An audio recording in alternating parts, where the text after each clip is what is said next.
Hello guys, আসসালামু আলাইকুম ভাই। আমি চলে আসলাম আজকে অনেকদিন পর গ্রামে ঘুরতে। তো আপনাদের দেখাবো, আগে মানুষ আঁকতো খালি বিলে, এখন দেশ স্মার্ট হয়েছে। এখন আগে দেখেন গ্রামের কত সুন্দর টয়লেটে এক এক কামে চার কাম করা হয়। দেখেন আবার বাতাসও খাওয়া হয়, আবার মোবাইলে কথাও কওয়া হয়। অনেক সুন্দর পরিবেশ এই টয়লেটে। দেখেন দেশ কত উন্নয়ন হয়েছে।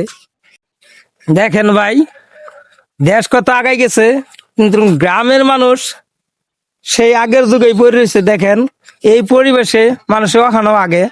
তো আপনাদের দেখাই, এক সিরিয়ালে টয়লেট কয়টা? এই যে একটা, এই দুইটা, এই দেখেন তিনটা। দেখেন এই পরিবেশে মানুষ কেমনে হাগে। বেড়া কি দিয়ে থুই দিয়েছে, দেখেন কাপড়ে বেড়া। মানুষ কেমনে আগে এই টয়লেটে, আমি কল্পনা করেও হারাই না ভাই। মানুষ, গ্রামের মানুষ এরকমই হয়, এভাবে আগেও করে। এই যে দেখেন গ্রামের টয়লেট কেমন, কাপড় দিয়ে বেড়া দিয়ে ধুই দিছে, এনুকাই হাগে। আবার দেখেন এই যে দেখেন দরজা ছাড়া টয়লেট।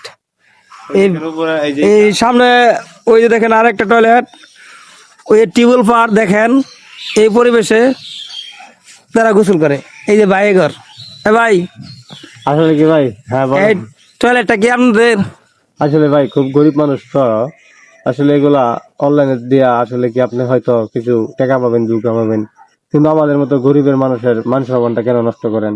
এই যে ভাই দেখেন, হয়তো আমাদের এই টয়লেটটা ভাই এটা দেখলে, এটা দেখলে আপনাদের মান সম্মান কমবো না, বাড়বো। কে আর জানেন, এটা যদি সরকারের চোখ পড়ে, হয়তো আপনারা একটা টয়লেটও পাইতে পারেন, অনুদান পাইতে পারেন।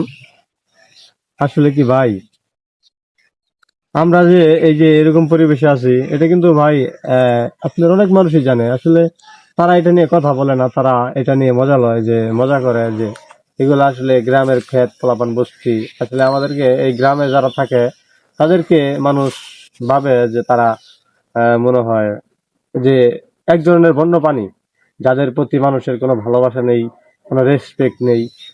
তাদেরকে আসলে মানুষ বরাবরই ঘৃণা করে যায়। তো আপনাদের দেখি ভাই, আপনাদের জন্য কিছু করতে পারিনি।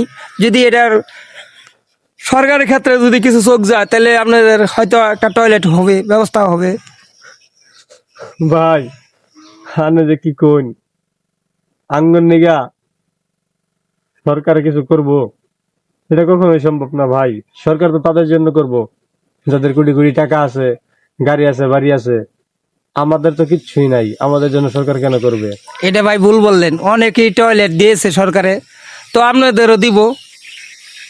এটা আশা রাখেন, আপনারা একটা টয়লেট পাবেন। আরে ভাই, যদি দিয়ার হইতো, এই শুরু থেকে খেতে খামার আগে বড় হয়েছি ভাই। এই যখন একটু বড় হয়েছি, এই যে মনে করেন যে কাগজ দিয়ে পেঁচে পুষে আগে কোথাও রকম। আসলে কি ভাই, দুনিয়ার তো বাঁচতে হইব। দুনিয়ার যদি আপনার টিকা থাকতে হয়, তাহলে তো অবশ্যই এই আপনার খানা দানা করতে হবো, আগামতা করতে হইব, না তো আর বাচ্চা তখন যেত না। এখন ভাই যেভাবে চলে দিনকাল ওইভাবে কাটাইতেছি, গরিব মানুষ বুঝুনি তো। এই মনে করেন যে এই দেখেন কাম কাজ, এই গ্রামের মানুষ কত কষ্ট করে চলতেছে, কাম কাজ থাকে পায় না, খাউন পায় পায় না, এরকম করে বাইসে রয়েছে। সরকার তো কোনোদিন খোঁজ নিয়ে দেয় না। আচ্ছা ভাই, আপনার সাথে দুইটা কথা বলি। আগে হ্যাকের লাগে কথা কইলি ভাই, যারা যারা দেখতেছেন কমেন্টে বলে যাবেন ভাই, গ্রামের টয়লেট কত সুন্দর হয়। তো আমি সরকারের কাছে আবেদন করতেছি, এই বাইকের লিগে একটা টয়লেটের ব্যবস্থা করবার লিগে। বাইরে যে এই পরিবেশে আগে, আমারও দেখে অনেক খারাপ লাগছে। তো সরকারে এত অনুদান দেয়, তাদের একটা টয়লেট দিতে আমি অনুদান দিবার কইতেছি ভাই। ভাই আপনাদের একটা টয়লেট হইলে আপনি কেমন খুশি হবেন? ভাই খুব খুশি হইতাম ভাই, টয়লেটে বই আঁকতাম ভাই, খাইতাম ভাই। ও সরি, টয়লেটে বই আঁকতাম আর দোয়া করতাম আজীবন যে সরকার যাতে আরো মানুষের পাশে দাঁড়াইতে পারে। তো আপনারা দেখেন যে আসলে কি বলবো, আসলে এখানে বলার কিছু নেই।